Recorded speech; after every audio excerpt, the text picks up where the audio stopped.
이렇게 모처럼 또 만났으니 서로 인사를 좀 나누시겠습니다. 외관에서 가장 아름다운 교회에 오셨습니다.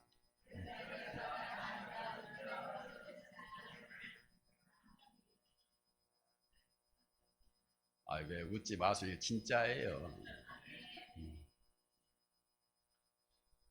옛날 그 페르시아 키루스라는 왕이 있었습니다.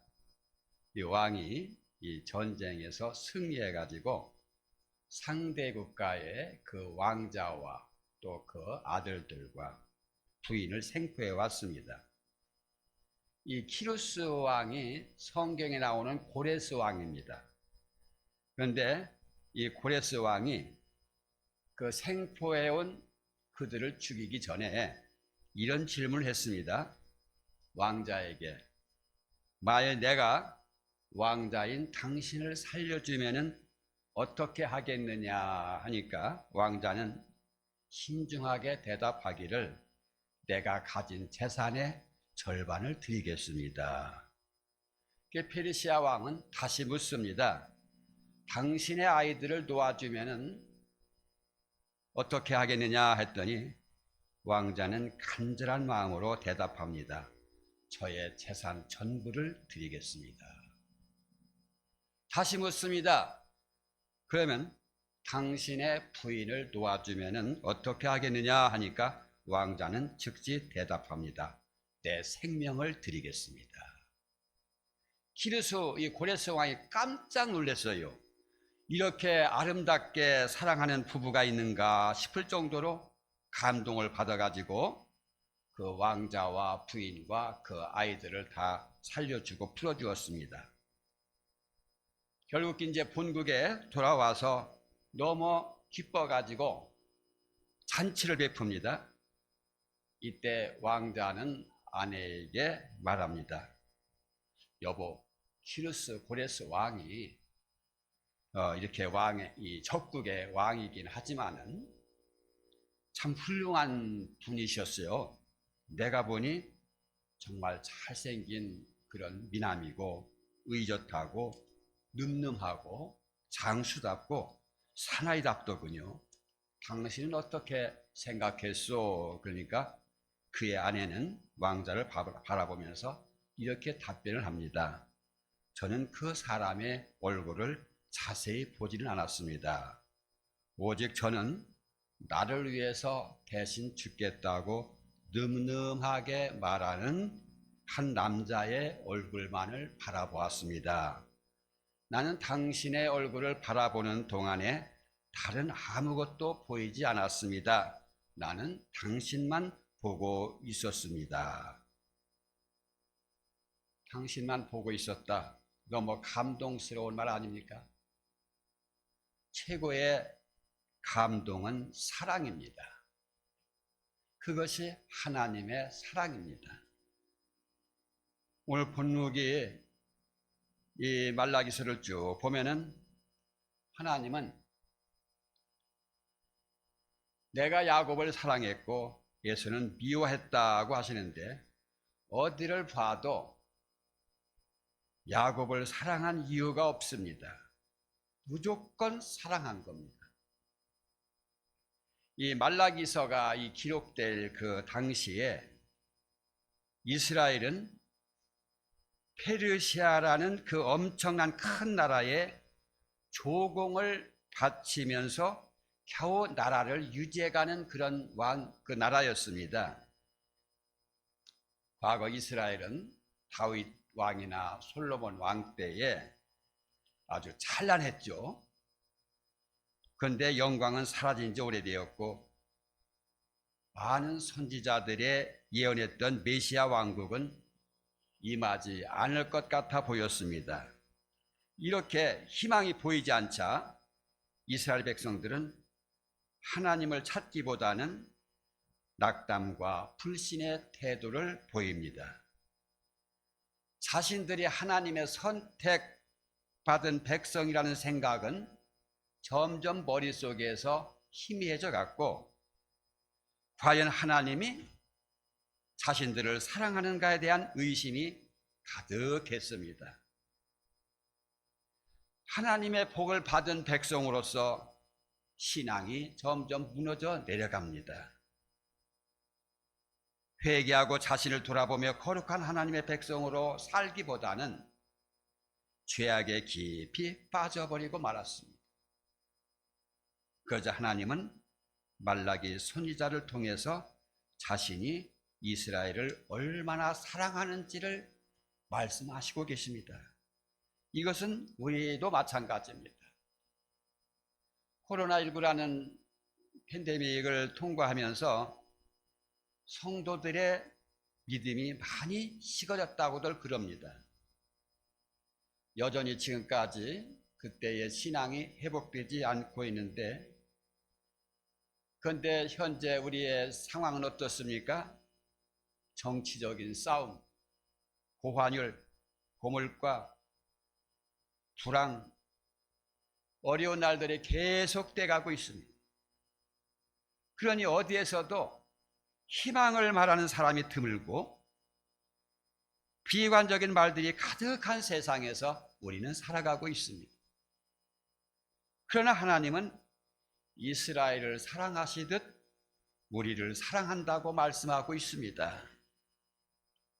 오늘 우리는 본문 말씀을 통해서 이스라엘을 무조건 사랑하시는 하나님이 우리들에게도 동일하게 사랑한다는 그 음성을 꼭 듣고 가시기를 바랍니다. 그렇다면 야곱, 즉 이스라엘을 무조건적으로 사랑하는 하나님의 사랑에서 우리는 무엇을 알 수 있을까? 먼저는 하나님은 야곱을 무조건 사랑하셨습니다. 야곱과 에서가 나오는데, 야곱과 에서는 쌍둥이입니다.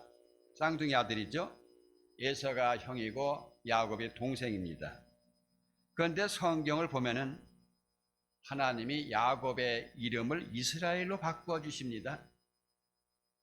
창세기 35장 10절로 12절을 보면은 이름만 바꾸어 주시는 것이 아니라 그 후손이 나라를 이룰 것이며 그 후손에게 땅을 줄 것이라, 이렇게 말씀하십니다. 그 말씀대로 이스라엘은 야곱의 12아들이 한 지파씩 이루어져서 세워진 나라입니다. 그러기에 야곱은 곧 이스라엘이라는 거죠. 그런데 하나님은 야곱은 사랑하고 에서는 미워한다고 하십니다. 원래 이스라엘 나라가 장자가 굉장히 중요했거든요.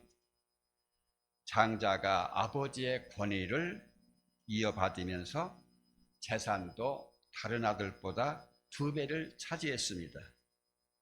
그런데 이상하게 에서와 야곱에게는 제외됩니다.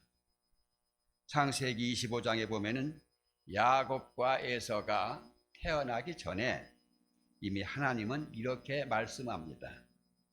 여호와께서 그에게 이르시되 두 국민이 내 태중에 있구나.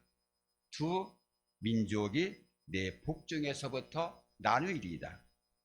이 족속이 저 족속보다 강하겠고 큰 자가 어린 자를 섬기리라 하셨더라.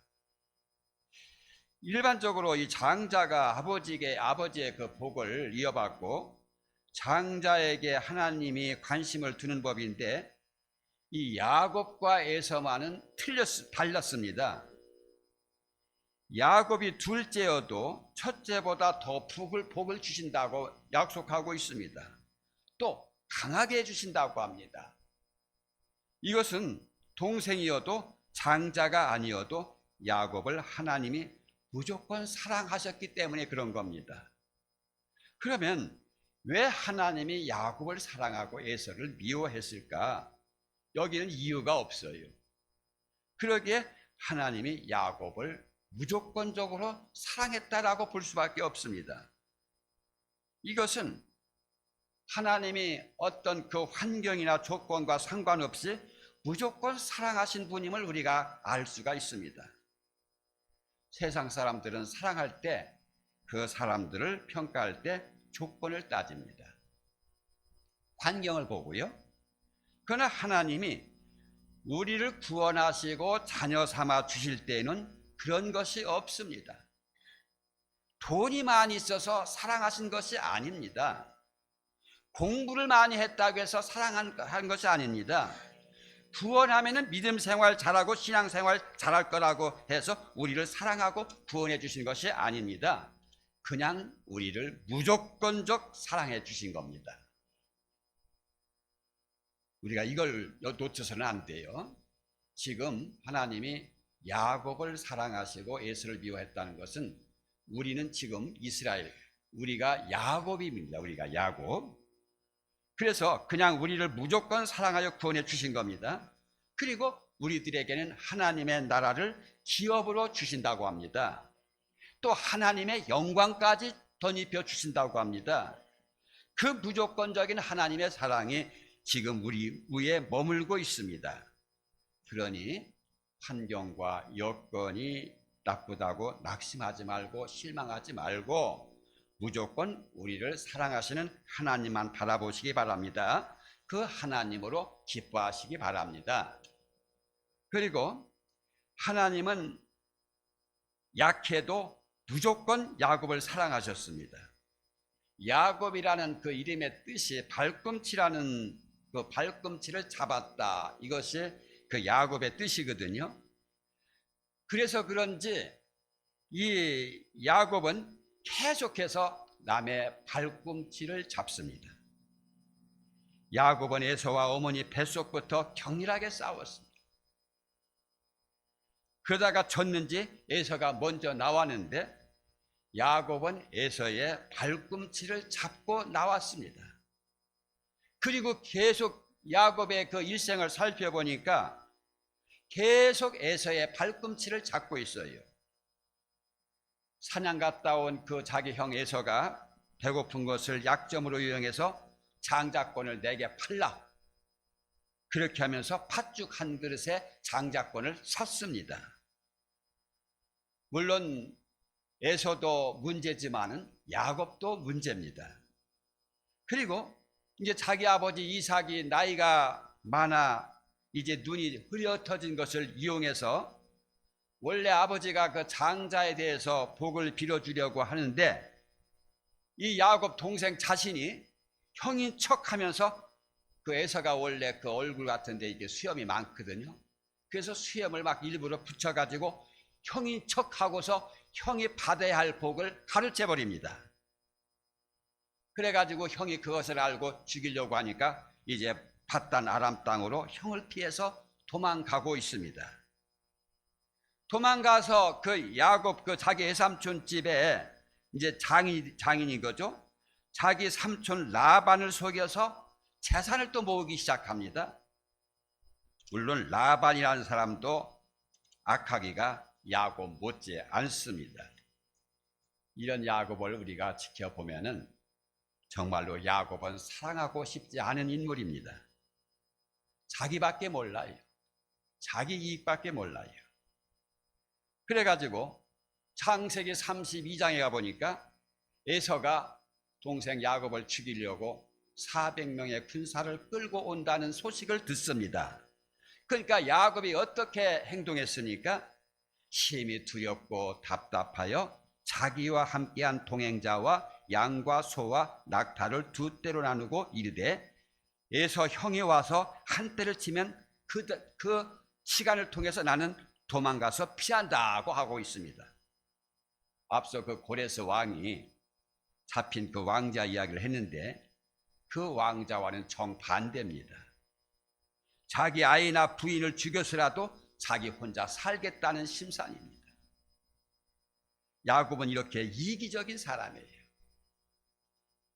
그런데 이상한 것이 있습니다. 이렇게 이기적인 야곱인데 하나님은 위기의 순간순간마다 야곱을 지키시고 복을 약속하여 주십니다.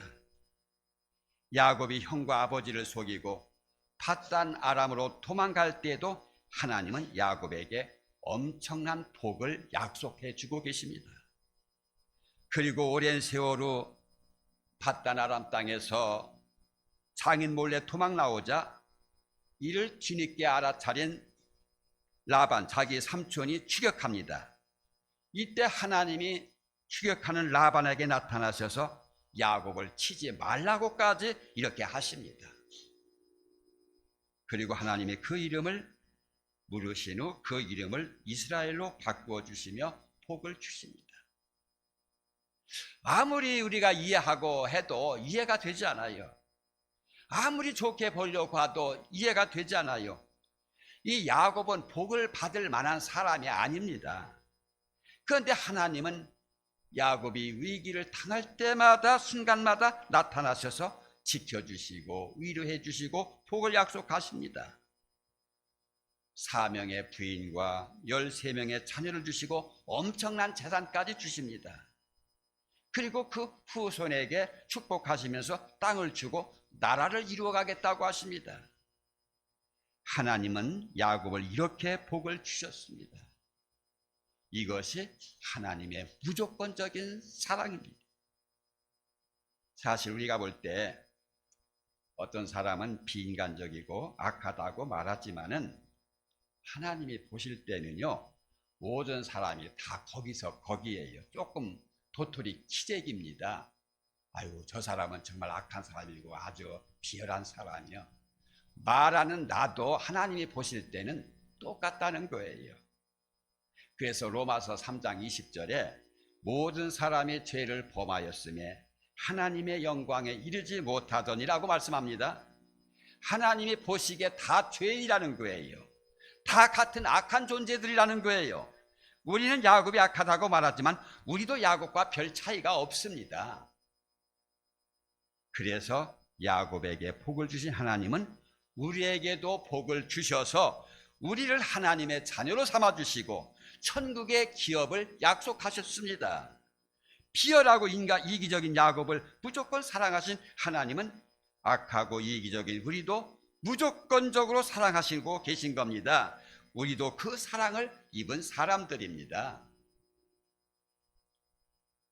그러면서 이제 하나님께서 또 무슨 말씀을 하시냐면은 에서가 쌓은 성읍을 무너뜨린다고 하시는 겁니다.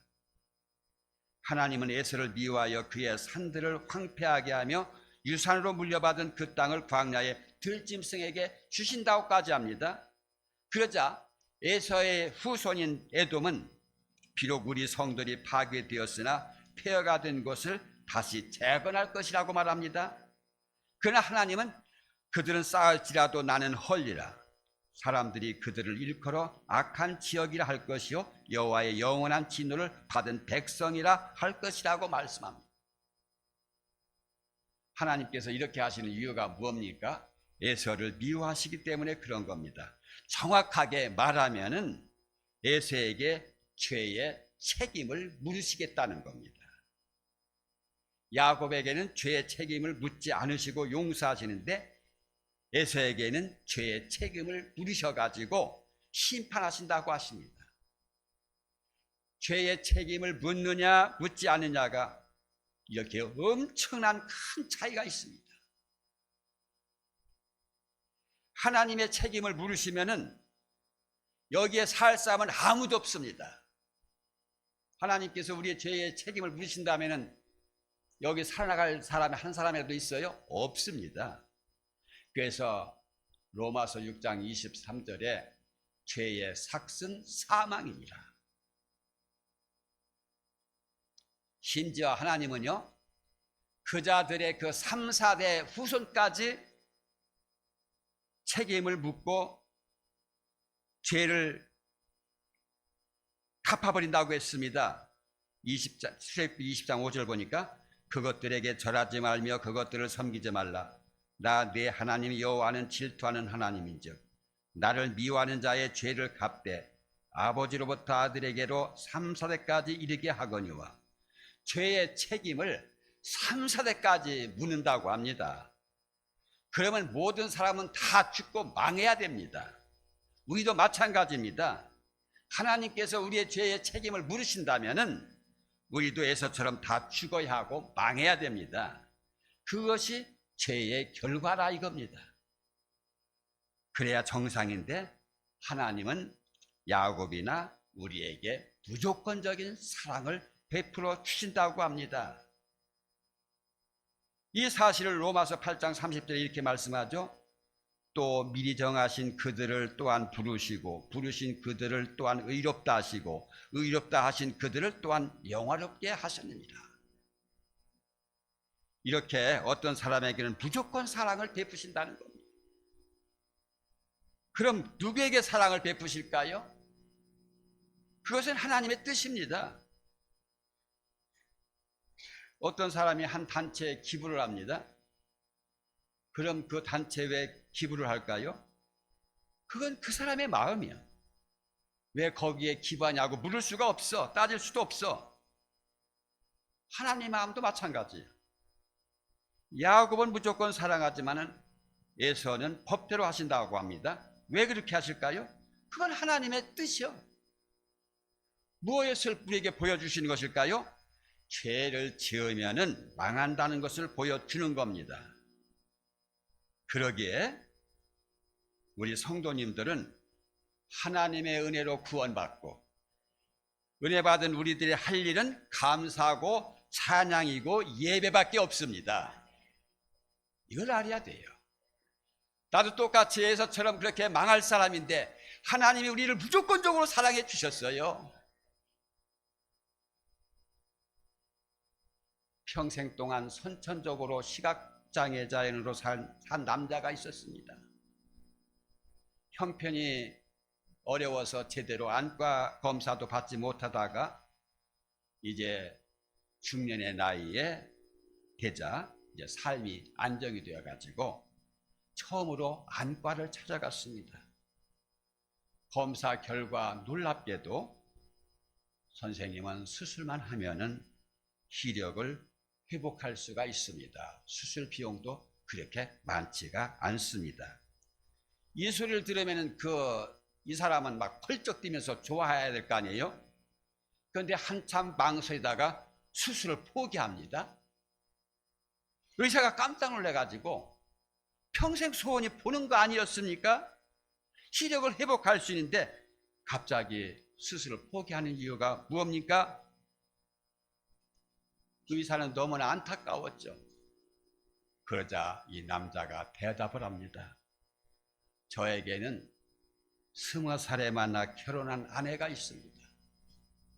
아내는 누구보다도 심성이 매우 착하고 고왔지만은 본인 말로는 얼굴에 지독한 화상 자국이 있다고 들었습니다. 아내가 나를 택한 것은 자신의 크나큰 약점을 볼 수 없는 사람이라는 것도 결혼의 한 가지 이유가 있었을 겁니다. 앞이 보이지 않는 저는 화상을 입었던 흉터가 있던 아무런 상관이 없었지요. 그런데 제가 시력을 회복할 수 있다는 소식을 들은 아내가 자기 얼굴을 남편이 보고 제 마음이 남편에서 멀어질까 봐 걱정하는 걸 느꼈습니다. 아내 덕분에 지금까지 살 수 있었기에 아내가 어떤 모습이든 저는 아내를 사랑할 자신이 있습니다. 다만 제 아내의 얼굴을 보았다는 사실만으로도 아내는 마음이 불편할 겁니다. 지금까지 시각장애자인 저를 믿고 살아준 아내를 위해서 저는 수술을 포기하겠습니다. 이것이 어느 대학병원에서 일어난 실화였습니다. 아내를 향한 남편의 희생적이고 무조건적인 사랑. 이런 사랑은 하나님의 무조건 사랑의 흔적이 남아있기 때문에 가능한 겁니다. 야곱을 향한 하나님의 무조건적인 사랑과 우리를 향한 무조건적인 사랑은 사람들이 얘기하는 무조건적인 사랑과는 비교할 수가 없습니다. 오늘 말씀을 통해서 우리를 무조건적으로 사랑하시는 그 하나님의 사랑의 마음에 간직하고 우리도 그런 사랑할 수 있기를 원합니다. 그리고 하나님의 그 사랑으로 어렵고 힘든 세상을 살아낼 수 있기를 축복합니다. 기도드리시겠습니다. 하나님